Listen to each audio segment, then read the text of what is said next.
Thank you for listening to Depictions Media Radio.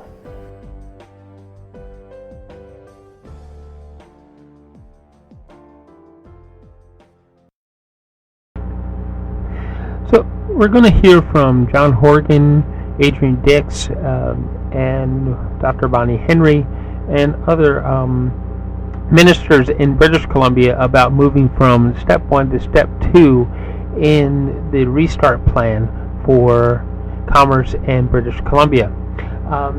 Some of the things that will be included from the transition is in Step 2 we will be allowed recreational traveling. Non-essential travel ban will be lifted out of province. Non-essential travel advisory will continue. A maximum of 50 people for outdoor personal gatherings, maximum 50 people for indoor seated organized gatherings, including movie theaters, live theater, banquet halls, with the appropriate safety plans. Indoor faith gatherings of the maximum of 50 people or 10% of the place of worship in total capacity, whichever the number is greater, with the appropriate safety plans. A maximum of 50 spectators at outdoor sporting events. Liquor services in restaurants, bars, pubs, extended until midnight, and indoor sport gatherings, no spectators, and high intensity fitness with appropriate safety plans. So let's listen to what the ministers and the Premier of British Columbia actually have to say about Step 2 of the British Columbia Restart Plan.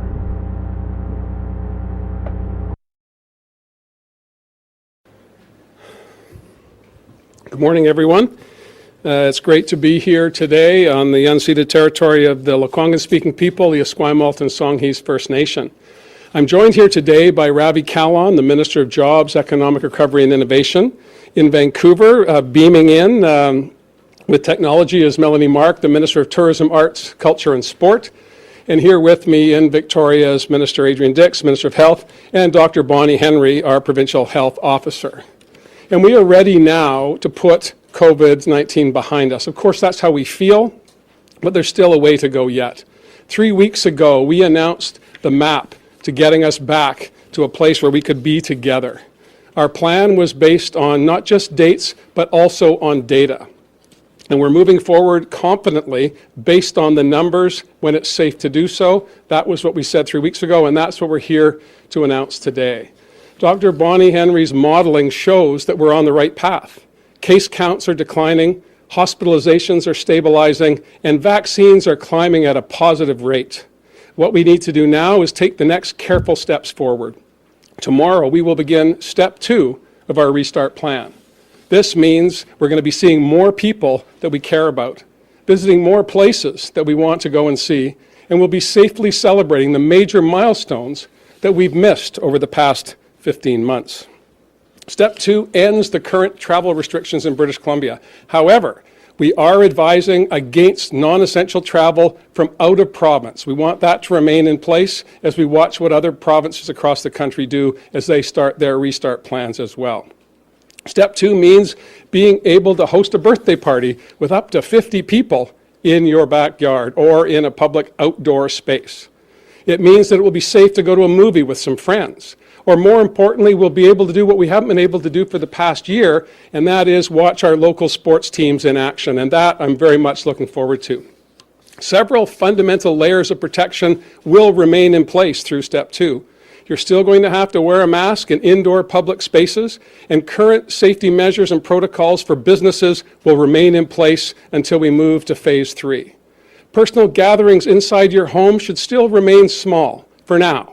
And we need to make sure we stick to one household or 5 people. Now, we've come a long way together over the past 15 months. We've had some ups and we've had some downs. There have been some bumps along the way, to be sure, and many, many people have made extraordinary sacrifices. But I want to be clear. We want to put the pandemic behind us, but we want to make sure we take those tentative steps in a way that brings everybody along. British Columbians are anxious to put COVID behind us, but there are still people that are anxious about reopening. They're concerned about the impact of too fast a return to normal and how that might affect their family, their business, or their community. We believe we're on the right track. We've been following the data, we've been following the science from the beginning. That's why British Columbia has had such great success. But as we go forward, we need to remember that you need to get vaccinated. We need to remember that we have to follow public health orders until it's safe to put them behind us. And most importantly, when we reduce our social interactions, we reduce case counts. We reduce the transmissibility of COVID-19. We're on track to meet all of our milestones through the Restart Plan. I know many people are excited about that, and I understand those that are anxious.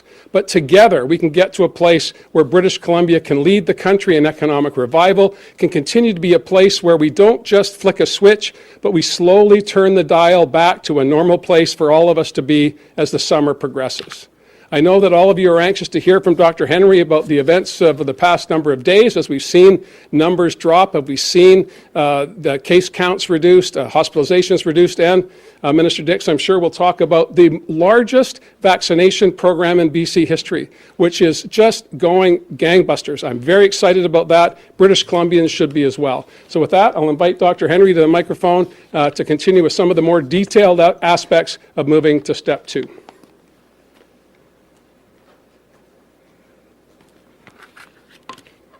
Thank you very much, Premier, and good morning. In May, we outlined a 4-step restart plan, our Restart 2.0, and said then a slow and gradual approach will be taken. This remains the case. We have built in a 2-week, in this case, window time or lag between stages that allows us to monitor our progress and ensure we're able to confidently move forward safely. Our progress so far, like the entire pandemic, is a shared effort between public health, between businesses, between every individual here in British Columbia. We can all be proud of what we have achieved over the last few weeks. As I shared late last week, the data shows us that we are in a good position right now. Hospitalizations, outbreaks, clusters, cases in our community are all down. And the minimum threshold that we had set for step 2, 65% of adults 18 and over being immunized, has been more than met. We exceeded 75%, which gives us that confidence that we can move forward now. We will continue to monitor through the next incubation period before moving to the next stage.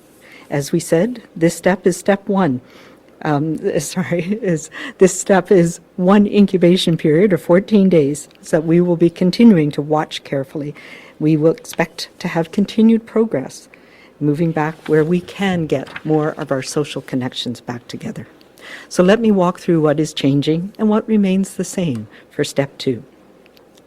I'll go through the orders. As of tomorrow, the order on gatherings and events will be amended to allow for indoor personal gatherings of up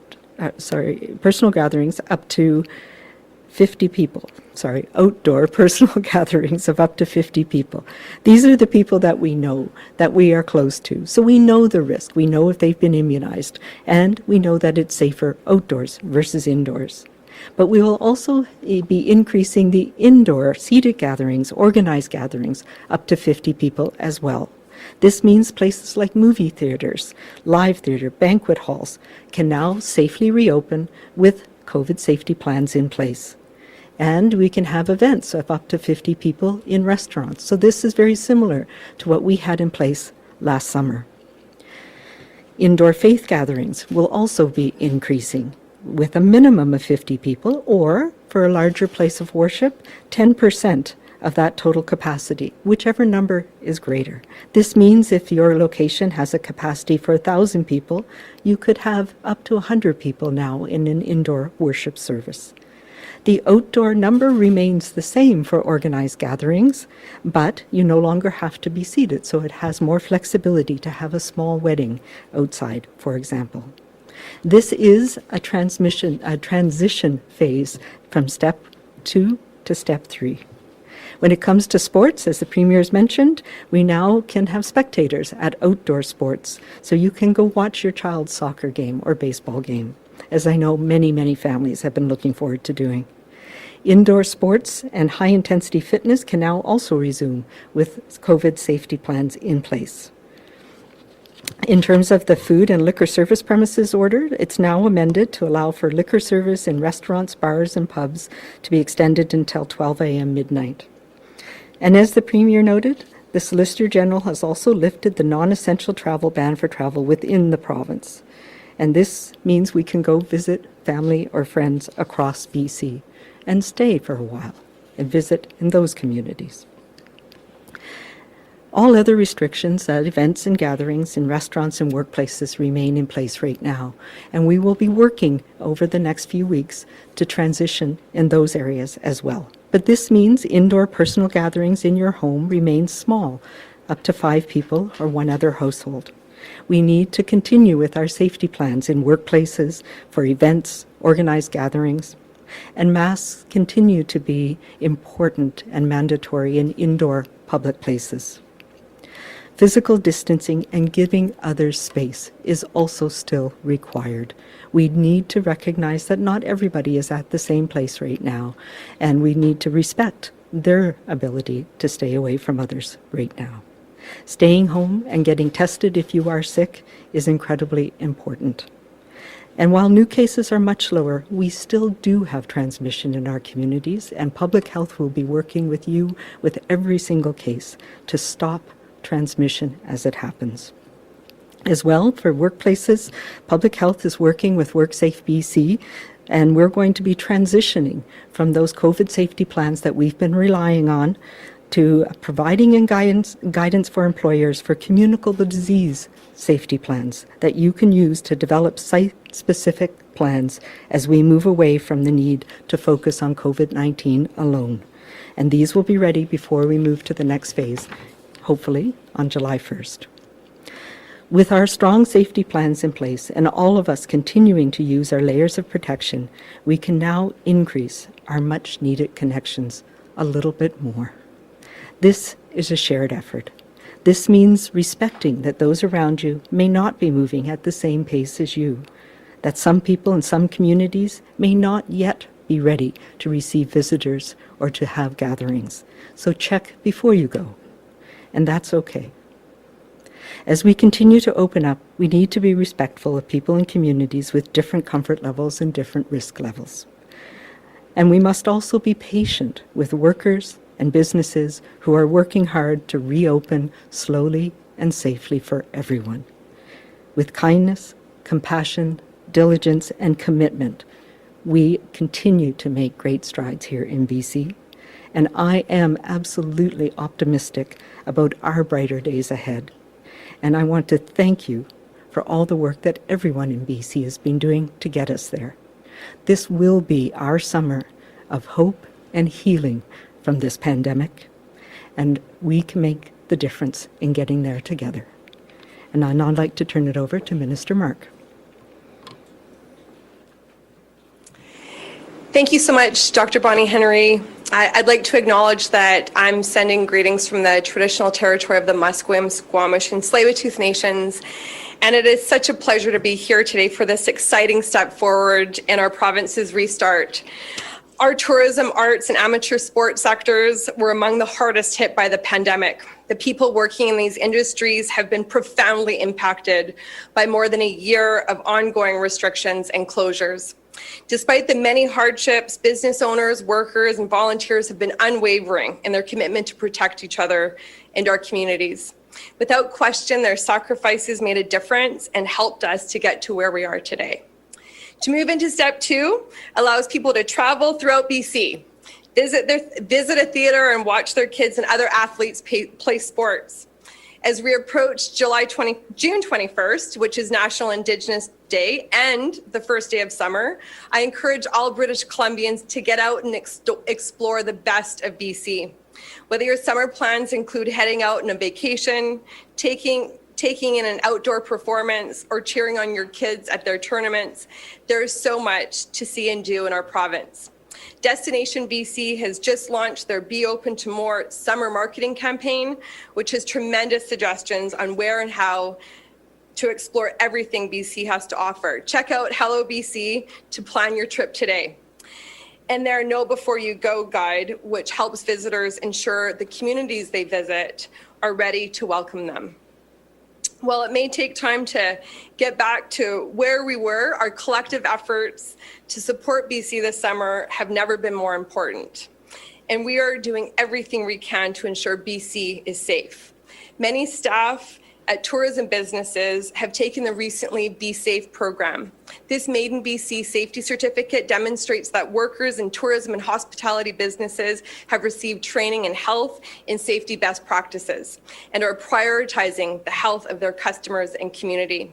Be Safe shows visitors that BC is a safe place to travel and encourages people to experience new adventures and connect with their province in a different way this summer.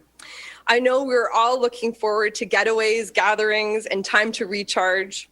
Whether it's watching your kids play sports outside, going to the theater, or traveling to new and exciting destinations across BC, we can finally get out and support each other, people, jobs, and our economy. I want to express my appreciation and Niska Tuxieism to everyone working so hard in the people industries. People, we know that you have made the sacrifices and efforts, and it's made a difference. I want to assure business owners and workers that our province will continue to be a destination of choice. Again, whether your plans include relaxing at the spa, taking in a local show, enjoying authentic Indigenous cuisine, using a postponed holiday booking, or whale watching on our beautiful waters, the best way we can show our love for BC and tourism businesses is to get out and eat, play, shop, stay. Really, the best thing we can do is plan a week-long getaway instead of a weekend. I want to thank the Tourism Advisory Table, the Industry Engagement Table, and everyone in the arts and sports sector for all of your advice to help us get to this really important milestone. Tuxieism, and now I'd like to introduce my colleague, Minister Kahlon. Good. Thank you, Minister Mark, and good afternoon. I'm Ravi Kahlon, Minister for Jobs, Economic Recovery and Innovation, and I'm pleased to be able to join today for this exciting milestone. Just 3 short weeks ago, we entered Step 1. Immediately, you could feel the optimism in communities throughout the province. Many tourism operators, restaurant owners, people in the hospitality sector said the Restart Plan was welcome news. People were able to get together with friends and family. They were able to travel within their region or visit a local park and have a barbecue. The launch of the Restart Plan signaled that we can soon do more of the things we love to do with the people we care about. As we enter Step 2, we will be able to travel throughout BC. We can hold outdoor personal gatherings up to 50 people. Live theater, movie theaters will also be open with the same capacity limits, and employees can return to work or hold in-person meetings. These are just a few of the new things that we can do with proper safety plans in place. This is great news for BC businesses, but we still know that some businesses are struggling, and we'll continue to support them through this economic recovery. We have made $500 million available in direct relief for small businesses, and we extended the deadline for the small and medium-sized business recovery grant application to July 2nd. We want to ensure that businesses are heard and supported as we move into the next steps of the Restart Plan. We have been engaging with business community on Step 2 and will continue to do that for Step 3. Their input has been critical as we work together to gradually reopen the province safely and carefully. Over the last 16 months, we have seen businesses innovate and adapt. They have quickly adjusted their operations multiple times over. This pandemic continues to show us there are lessons to be learned. It has shown us that we need to do more to be economically resilient in times of uncertainty. And has shown us that we need to do more to continue to help businesses adapt to the changing markets and conditions. This work is something I'm incredibly passionate about, and is something that we will be focused on as we build a stronger BC. We are well on our way. We have recovered 99% of our pre-pandemic employment jobs, and our economy is projected to have strong growth as we recover. But together, there is so much more to do. As we begin to venture out more, I encourage you to visit your local businesses. Shop local. Buy BC. We have, whether it's lunch with a few friends at your favorite local restaurant, or go to a spin class that you've been waiting for a while. Every dollar you spend at BC businesses helps our economy recover and supports workers and families. Together, we will build a brighter future with a strong, sustainable economy for everyone. I would now like to invite up Minister Dix to say a few words. Thank you very much, Mr. Callon, Premier, Dr. Henry. Obviously, today is a good day.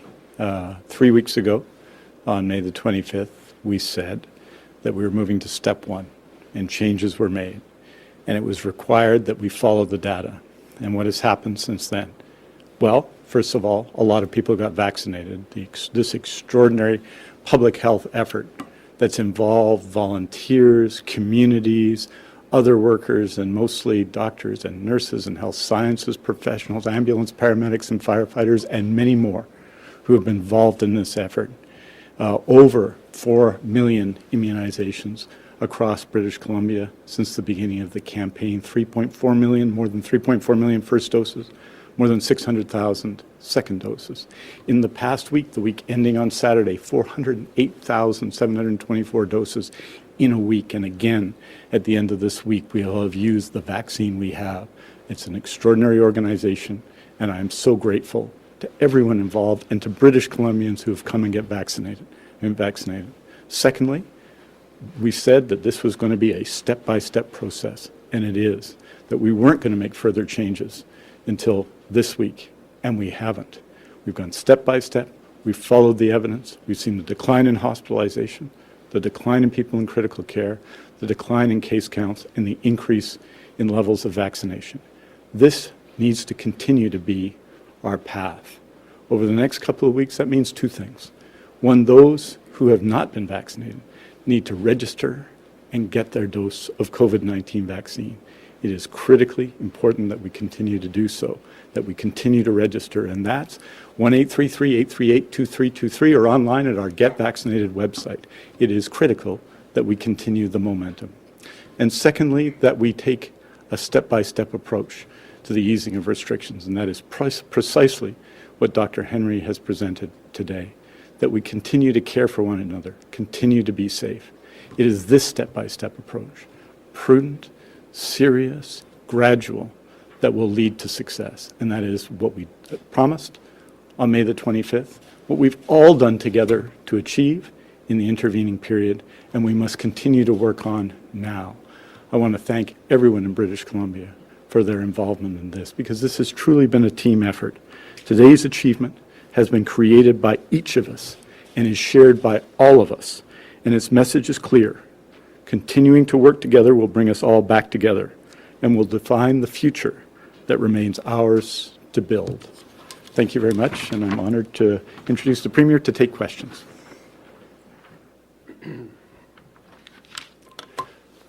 Thank you, Adrian, Melanie, Ravi, and Dr. Henry. It is truly a very exciting day for all British Columbians, and as Minister Dix said, we all did this together. And we all have to keep on the same track if we're going to get to stage 3 or step 3 by Canada Day. And I'm confident that if British Columbians follow the guidelines, British Columbians register for vaccines, we'll be good to go. But let's take it a step at a time. As Dr. Henry has advised us repeatedly, the incubation period is critically important. And we need to monitor over the next couple of weeks how these new steps are affecting our public health outcomes. And we're going to do that faithfully and diligently. And I believe that's what British Columbians want to see. And with that, I'm happy to take any questions you may have. As a reminder to reporters on the phone line, please press star 1 to enter the queue. You're limited to one question and one follow-up only. First question today is from Justine Hunter, Globe and Mail. Thank you. Boris Johnson just announced a 4-week delay to the lifting of all restrictions in England because of the Delta variant, and we are a little behind the UK in this pandemic. I'm just wondering if you can walk us through how we're going to prepare for that, monitoring the Delta variant and what it might do to the reopening here. Thanks, Justine. I certainly, we're focused on how we will address issues here in British Columbia, and we've been addressing those issues with guidance from Dr. Henry, so I'll ask her to comment on the Delta variant and how that's affecting our activity in British Columbia. Thank you. And yes, that is obviously a concern. All of the strains of the virus that we've seen circulating are ones that we've been following carefully. So there's a couple of things. We are going back, as we have been all along, to making sure that we have strong resources to continue to follow every single case of people who are infected with COVID-19 here in BC, and we have that. So the testing, tracing, tracking that we've been doing all along it continues to be an important part of how we can reopen safely. And the second part of it is actually knowing exactly what strains are circulating in the community. And to that end, I announced last week, a couple of weeks ago, that we have started doing whole genome sequencing on every single case. And we have the capacity now at our lab at the BC CDC to do whole genome sequencing rapidly on every case. And as case numbers come down, that makes it a lot easier for us to do. So we are monitoring really carefully. And we have had some of the Delta variant, particularly there was a long-term care home where we've had an outbreak, and we've seen it being transmitted in a couple of areas in the province.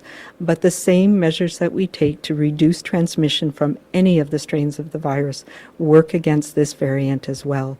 The other thing that we have going for us is the fact that we have increased the level of protection from immunization across the board. So we are in a little bit of a different place than the UK, for example, where we have very high rates even in young people. So a lot of transmission that they're seeing right now in the UK is in people in their teens and 20s and 30s. And we have very high immunization rates in those age groups already, and we need to continue to make those higher, of course. But that puts us in a slightly different position in terms of the amount of people who are protected and the age groups that are protected. And so we're not yet, and obviously we'll continue to watch, but we're not seeing ongoing transmission and taking off of that strain versus any other strain right now. But obviously this is something we'll be watching carefully in the data in the next few weeks for sure. Follow-up, Justine? Yes, thank you. I'm just wondering, Dr. Henry, if you can talk about how important it is to have that booster shot in terms of protection from the Delta variant. I know this is still emerging, but what we understand around the difference of having that second shot and whether it's more protective. We do know from studies in a small number of people that if you're exposed to that variant, that it's still a little bit unclear whether it evades the antibodies we have from vaccine, or if it's the fact that it is just much more transmissible.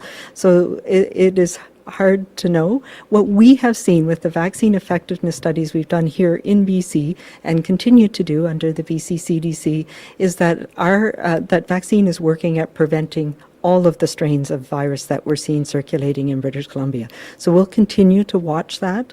As you know, mostly we had the alpha and the gamma, so the P1 and the B1.17, and the vaccine was effective in older people against those variants as well. So that's important to know, and that we'll continue to watch.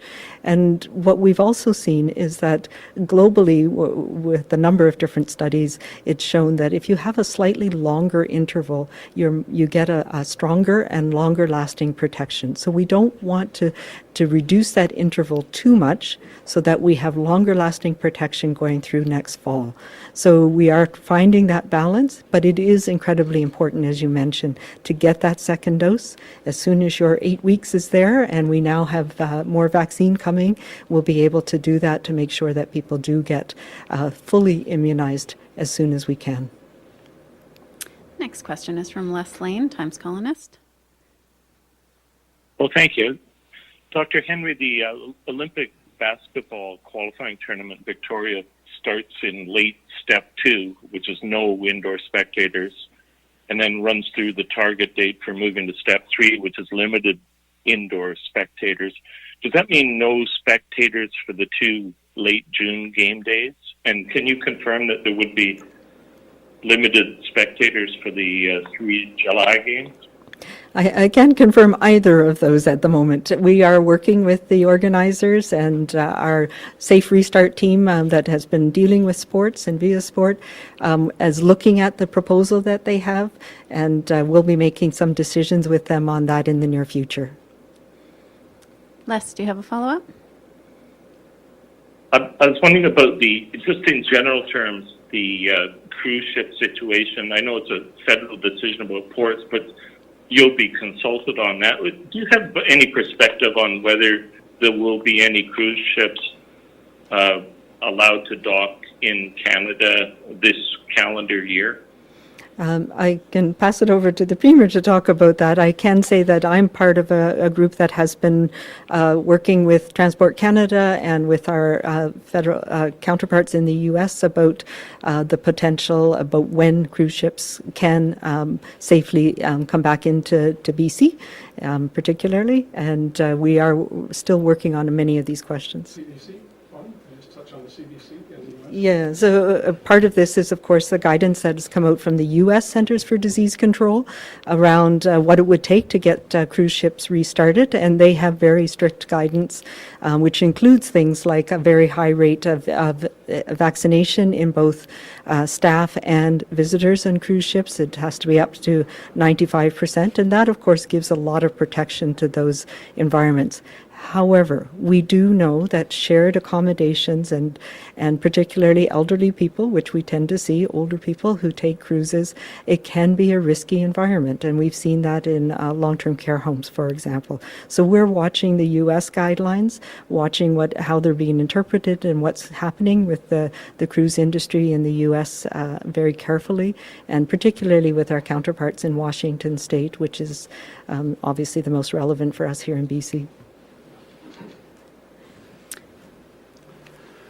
Thank you, Dr. Henry. And I would just add, Les, that a great deal of work is going on at the staff level with intergovernmental relations in my office. Minister Fleming, Minister Mark are meeting with the industry to ensure that they have a complete understanding of what's required to restart the sector. There are a host of issues at play here. Of course, we're going to be guided by the science. The federal government also will be guided by the science. And having Dr. Henry working with PHOs across the country to inform Dr. Tam and the advice that she gives to the federal government is critical to that, as Dr. Henry suggested. But there's also a whole host of other work that needs to be done. Ambassador Hillman, the Canadian representative in Ottawa, and I talk regularly. We're scheduled to talk again this week. And on Thursday, the Prime Minister has asked the premiers to come together to talk about reopening the borders, land, sea, and air. And of course, we're very interested in those discussions. We've been working on it quietly because, there is anxiety in the community. I know that. I feel that. And we want to make sure we're on the right track. Cruise ships are a component part of reopening the borders, a significant one to be sure. And as I said last week, after talking to Senator Murkowski, the law that she brought forward and was passed will sunset when the borders open. The new initiative by another senator from a landlocked state is another issue in U.S. politics. But what we can do here in British Columbia and in Canada is prepare for reopening the industry. I know people want to come to British Columbia. They want to cruise up the coast of our great province, and we're excited about that as well, but only when it's safe to do so. Next question is from Richard Zussman, Global News. I just want to get a sense of what's going to happen with vaccination supply over the next few weeks. We heard another announcement from Ottawa today that more Moderna is coming than expected. How much can we expect each week over the next 3 weeks? Do our clinics have enough capacity? And is there any thought being given to potentially using Moderna and Pfizer at pharmacies or allowing doctors' offices to administer it, considering the amount of supply we're getting? Mr. Dix?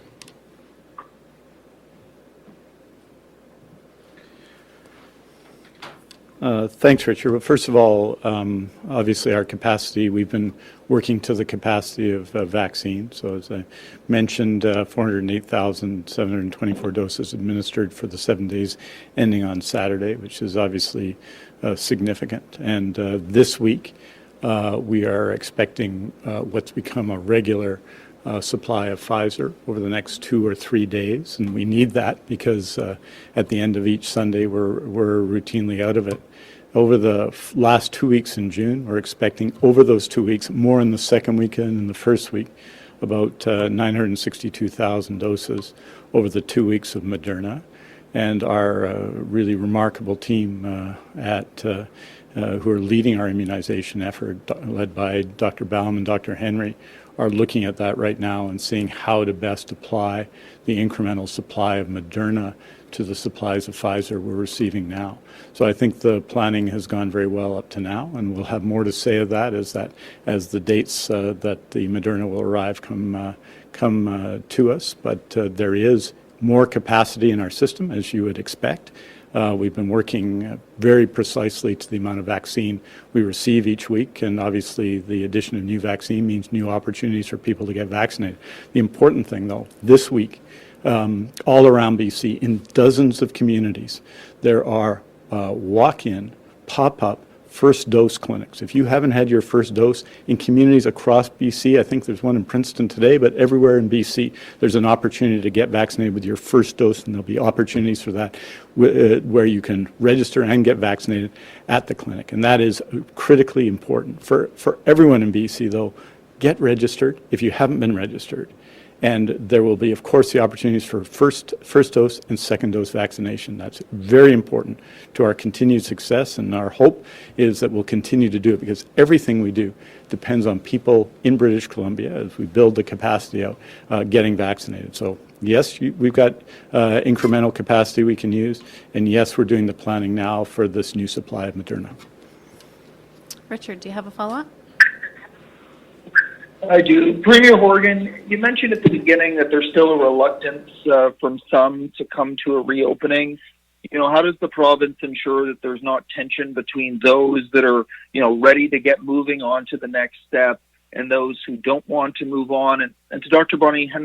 Henry, I'm just trying to get a sense of when you ease these restrictions, like something like gyms and high-intensity classes, are all the other policies still in place, like masking? How do those sort of measures work? Well, broadly speaking, how do we deal with anxiety in the community is something I think most of us have been listening to for quite a number of months. We need to be kind, we need to be calm, and we need to ensure that we keep ourselves and those around us safe. Those three directives have served us all very, very well, and that will help us as we move through step 2 into step 3 later in the summer.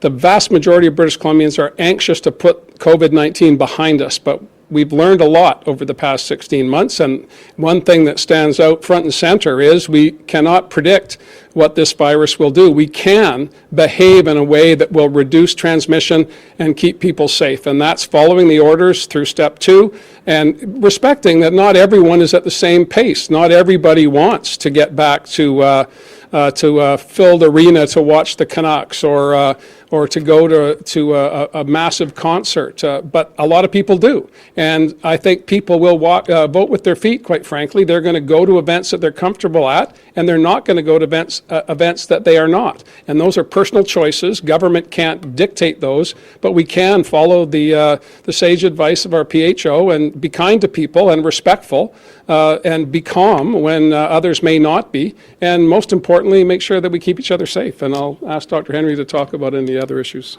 in that question.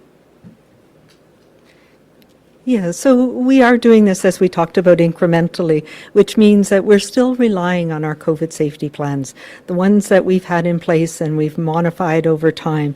So things like high-intensity fitness, they still have to have reduced numbers, COVID safety plans in place. Same with the events, the organized events. You know, the numbers are 50, but that means we go back to having that plan where you make sure you know who's there, that you have the right things in place. But we can open up a little bit more. We can get back to where we were when we had more people involved. But all of the same safety plans that are in place in restaurants remain in place for this phase. This is 2 weeks. This is gradually increasing our connections, our connectivity. And as the Premier says, we need to be mindful that not everybody's in the same boat right now. If we have people who in our family who are going through cancer treatments or elderly people who are not yet comfortable, it's okay to say no to going to that family gathering or putting off a little bit longer, getting together with friends or others. So everybody has to step back and take a look at where they are, but we need to also continue to follow the rules in those places where we're going to our fitness class for the first time in a while to make sure that we can do it safely and we can gradually get back to full opening, hopefully very soon. Binder Sajan, CTV. Hi there. Just wondering if you have updated numbers with regards to vaccinations. I want to ask you a bit more about second doses. I know when we did first doses, we were told this age group is eligible to book. And now we've got people who say they are 9 weeks out and still don't have an invitation. So is it roughly going by age group? Are people getting invitations based on what their first dose was? With the date? Just wondering if you can shed a bit more light on that. And also if you have a general sense of how long it's basically taking from the time you get your invitation to book to actually getting your shot. Yeah, so thanks. And in general, yes, it's we prioritize people based on age. As you know, we had a shorter interval to start with, and then we extended the interval to up to 16 weeks. And so there was a large group of people, particularly in long-term care homes, who had already got their second doses before we ended up extending the interval. So it really is based on age, with the priority going to those who are the longest from receiving their second dose. So that does mean that for some people, where the goal is to get invites out to people by week 7 in particular, or week 8, so that you can get booked within the next week to 2 weeks. So for most people right now, it's around week 10, although there's some people, as I mentioned, who received their vaccines in March who are waiting a longer period of time. In most parts of the province now, the wait is less than a week, but in some places where there's been a lot more people anxious to get immunized, the wait can be as long as 2 weeks. But with the new vaccine that we have coming, hopefully at the end of this week with Moderna, we can augment our clinics and be able to move people up. So the goal is to get an invite out to people by week 6 to 7 so that they can be immunized around week 8 or 9. So that's how we plan to progress by the time we get through the next few weeks. Follow-up, Binder? Yes, I'm just wondering also with regards to indoor gatherings, it seems like the focus is on really having them being seated indoor gatherings, but when you have things like banquet halls or restaurants that have up to 50 people, how do you ensure that people remain seated? Is it again on the establishment to make sure that happens?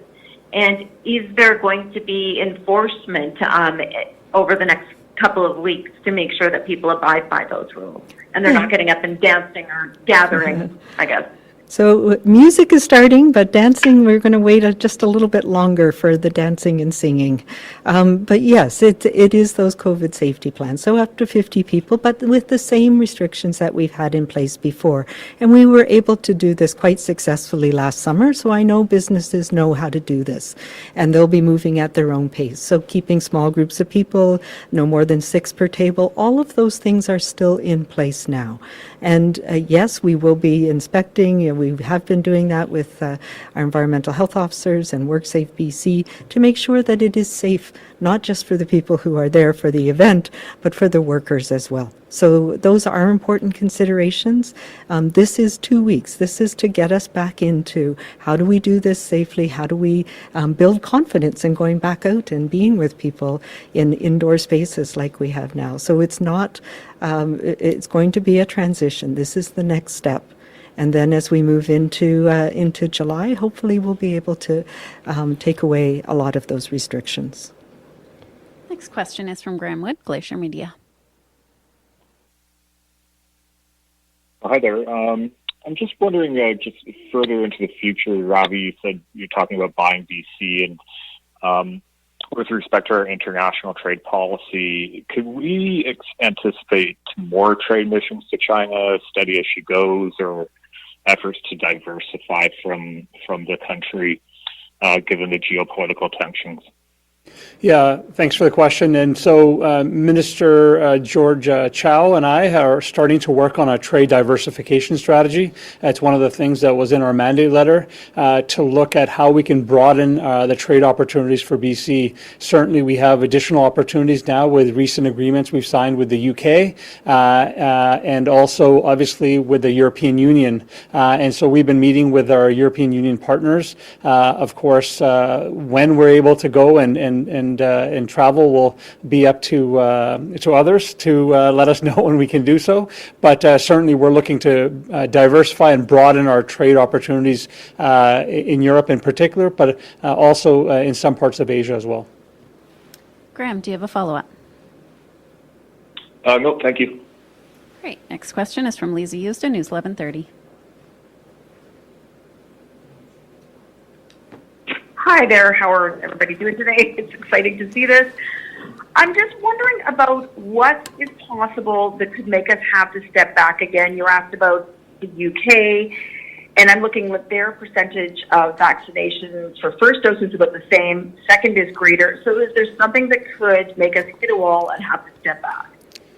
Well, I'll start with that before I invite Dr. Henry back, Lisa. And again, we have charted our own course from the beginning, obviously mindful of what's going on in other jurisdictions, learning from those experiences. But we have been thoughtful and methodical about this plan. There was a lot of push to have us open earlier than we were ready to do so.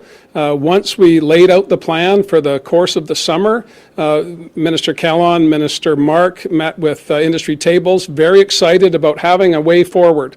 What I heard more than anything from businesses, from not-for-profits, from regular people was the uncertainty that they felt about their future. And anytime there's uncertainty in someone's life, that causes anxiety and tension. Having a path forward, having a step-by-step process to safely get back to where we all want to be was widely regarded as the best way forward. And we're going to continue to take our own counsel, but of course be guided by the things that we see in other jurisdictions. One of the issues that we talked about today was we want to make sure that non-essential travel from other provinces, for example, remains in place, and we're going to continue to monitor that with my colleagues across the country, as will Dr. Henry with public health officers in those jurisdictions. But I'm confident that we're on the right track, provided we follow the advice and the guidance. We continue to do the things that we have been doing to get to this place. I'm certain that we can carry on to step 3 and then later to step 4 as the summer evolves. But Dr. Henry can do a deeper dive on that for you. Yeah, I absolutely agree. I mean, I think the things we've learned are that there's always things that are unknown. I think, as you called them, the bricks to the head. So we are watching really carefully. And as I said last time, this is a stepwise progression, and we're letting the data speak for itself. We're working on making sure that our public health teams are able to manage every case. And, we think about it, we've spoken to over 145,000 people in British Columbia who've had COVID-19. We know a lot about this virus. We don't know everything, but we can look at what's happening. We look at the rates of immunization in different age groups, where we see transmission, the things that we put in place that make a difference for transmission. And so I don't expect with what we know now, we'll have to go back, but we may need to slow going forward, depending on what happens. And this next couple of weeks will be very key for that. And right now, the public health orders are still in place. So all of those things, other than the changes that we've made today, are still in place. And we'll be looking, as we get closer to July, about how we can lift those orders. And that would be the next step, is to actually get out of the orders entirely and just have those guidance that can help us get through this next step. But we'll be watching the data. We're doing whole genome sequencing on every case, as I mentioned. We're actively managing with people every single case and finding out where the transmission happens so that we can keep a lid on things as we move through into this next phase. And the modeling I showed last week, it's likely we will see an increase in numbers of people infected with the virus as we start to come together more. And so that's where we have to find that balance about the things we need to do to be together and our own personal risk and our own personal comfort levels. And some people won't be ready to do that for a while because there is still a risk in our communities right now, but we can manage that risk. We can live with this virus and still get back to those things that are so important in our lives. Lisa, do you have a follow-up? Yes, with the vaccinations, Dr. Henry, you mentioned, that there's benefit for waiting a little longer. I'm sure you get a bazillion of these. I get a few of the questions from people, especially getting AstraZeneca. Should they wait longer? Should they get it at their 12 weeks? In places like here on the island where the wait for your second Pfizer can be up to a month, should they just go for the AstraZeneca? I think there's just people are feeling like there's a lot of decision making in their own hands, and they don't necessarily feel like they're up to the challenge of making the right choice. Yeah, it is really difficult. I understand that, and the wait times will be coming down for the mRNA vaccines from the mass clinics, so that will help a little bit. But yes, it is reasonable to wait for 12 weeks for AstraZeneca, particularly if you're in a community where there's low rates of transmission. So it is a little bit dependent on where you live and which vaccine you can access sooner. So here on the island, as you say, the waits in our clinics tend to be a little bit longer, but those will come down too. The other thing that I'll say for people with who received AstraZeneca is that we will have more information from the UK by the end of June. So if your 12 weeks isn't up before the end of June, that can be helpful. I can't give you a definitive answer right now about whether it's the same or better to receive an mRNA vaccine after a first dose of AstraZeneca. I can tell you that it's not worse and that there's what we call non-inferiority, which is kind of a funny way of saying in the medical terms that they're at least as good as receiving a second dose of AstraZeneca. So if you are at least concerned a little bit, you can wait, or you can just make the choice about whichever vaccine comes up first for you. Our last question today is from Tanya Fletcher, CBC. Yeah, Dr. Henry, despite 71% of the Yukon population being fully immunized, there continues to be outbreaks as they've reopened. Should that be an incentive to review or perhaps increase the targets in terms of vaccination rates in BC, especially in light of those more contagious variants? Yeah, so let me be very clear. Our target vaccination rate is as high as we can possibly go, which is, we'd like to get to 100%. I think that probably is not realistic.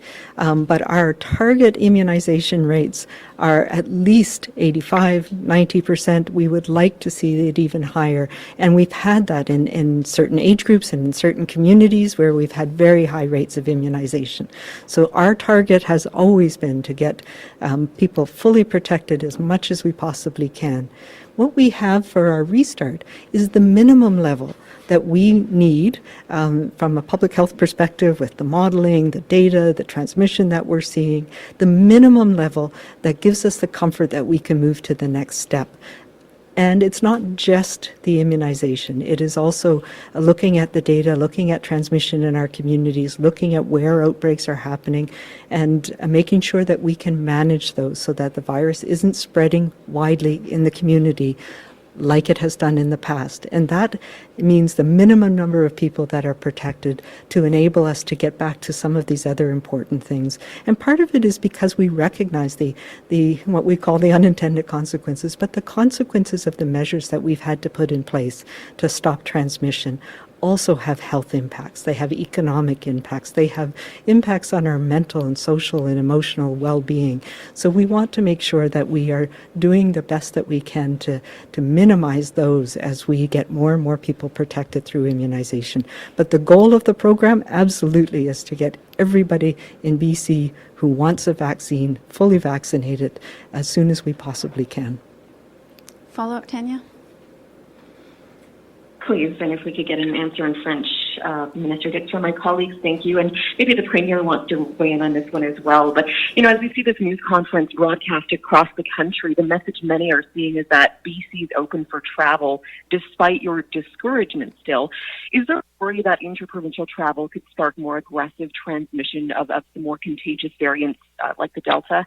And you said we will likely see an increase in cases as we open up more by nature, but how much of that do you think will be attributed to visitors from other provinces? I think we've always managed our own pandemic here in BC, and it has played out differently in different provinces across the country.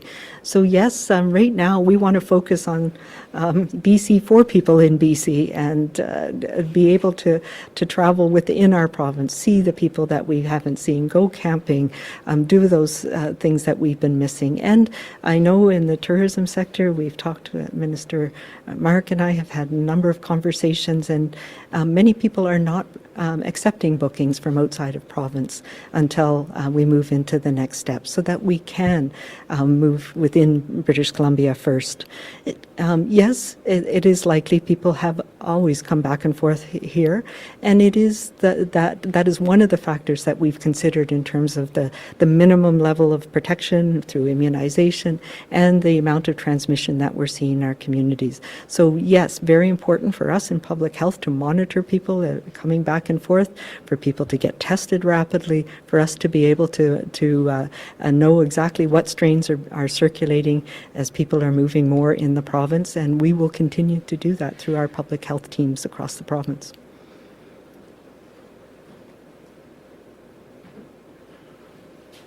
Oui, juste pour dire en français que je pense qu'on va d'un pas, un autre pas. Aujourd'hui, c'est le deuxième étage de nos efforts en Colombie-Britannique et nous restons prudents. On va continuer à agir prudemment. Ce qu'on encourage, c'est des gens de voyager ici en Colombie-Britannique, qui habitent en Colombie-Britannique. C'est maintenant la priorité. On a des mesures en place pour les prochaines semaines qui restent en place. Donc je pense que ce qui est important aujourd'hui pour nous en Colombie-Britannique, c'est un peu de changement dans une continuité d'action qui reste sur la vaccination, premièrement, qui reste sur l'action prudente de chaque personne dans la province et qui reste sur les conseils et les règles imposées par le Dr. Bonnie Henry et ses confrères et ses consoeurs. Et je pense que si on continue à faire cela en Colombie-Britannique, nous serons sur le bon chemin. Et il faut rester là un pas. Aujourd'hui, c'est un deuxième pas, mais il faut toujours rester prudent. Ça, c'est notre attitude. Ça, c'est notre attitude envers le monde, envers le reste du Canada, et ça va continuer à être le cas. And I'd like to introduce Premier Horgan to close. Thanks, Adrian. I'll go back, before I answer Tanya's question, I'll go back to Lisa's, and my plan is to get my second AstraZeneca shot based on long conversations with Dr. Henry that came to the conclusion that we were at when we started those conversations, which is the best second dose for AstraZeneca people like me is the first one offered. There's overwhelming evidence that either way the outcome's going to be good for the British Columbian, and so that's the course I'm following, and I encourage others, as the doctor suggested. These are personal decisions. You make your decisions based on the best information you have, and I have a front row seat to the best advice in the province, and the advice I've been given is the best shot I can get is the first shot that's offered to me. So I offer that to those who are grappling with that personal decision. That's the choice that my spouse and I have made. With respect to how the rest of Canada should view what's happening here in British Columbia, I would, again, looking across the country, we've seen a decline in case counts across the piece. Still some concerns in Manitoba. The Premier there, of course, is taking extraordinary steps to address those issues. But in Ontario and Alberta, where we saw extremely high third wave cases, those are dropped significantly. And I think as the summer unfolds, we'll be in a better place as vaccinations pick up in those jurisdictions. Our advice to other Canadians is we're going to welcome you down the road, but not today. If you don't have business in British Columbia, it's our preference that you stay where you are. And we will invite you back at the appropriate time when all British Columbians are prepared to welcome you. We have anxiety. We've talked about that. People know it. They feel it. You have friends and family members and loved ones who are talking to you from across the country about how happy they are with the success we've had in British Columbia, and they don't want to put that at risk any more than we do. So my advice to non-British Columbians, if you don't have business here that's essential to your well-being, then please stay where you are until we get to stage 3 and we can have a fuller discussion about that. I will be meeting with my colleagues and the Prime Minister on Thursday to talk about borders, international borders to be sure, but we always discuss the issues in our various provinces, and I'll be making the same request that I've been making for months to my colleagues. Please appeal to your citizens to stay where they are until we all come out of this stronger than we went into it. That would be my advice, and that would be my hope. And with that, I want to thank my colleagues, Minister Mark, Minister Callon, Minister Dix, and Dr. Henry for joining me today as we've announced what can only be very positive news for all British Columbians. We have been told to stay apart, and now we are coming together, bit by bit, step by step. It's the right way to go. It's appropriate for all of us to take pride in what we've accomplished collectively.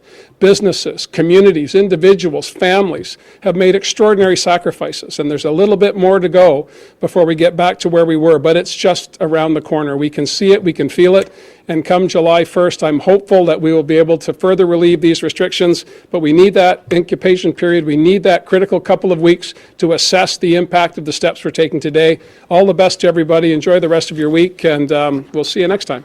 Thanks for joining us. Thank you for listening today, and thank you for supporting us with our sponsors. Please go to depictions.media for more information and click on our contact link and let us know how we can help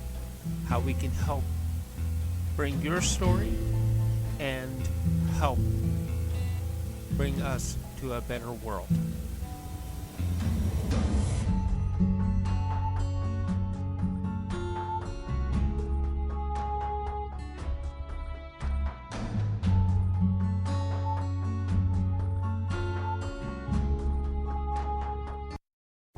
This show has been produced by Depictions Media. Please contact us at depictions.media for more information.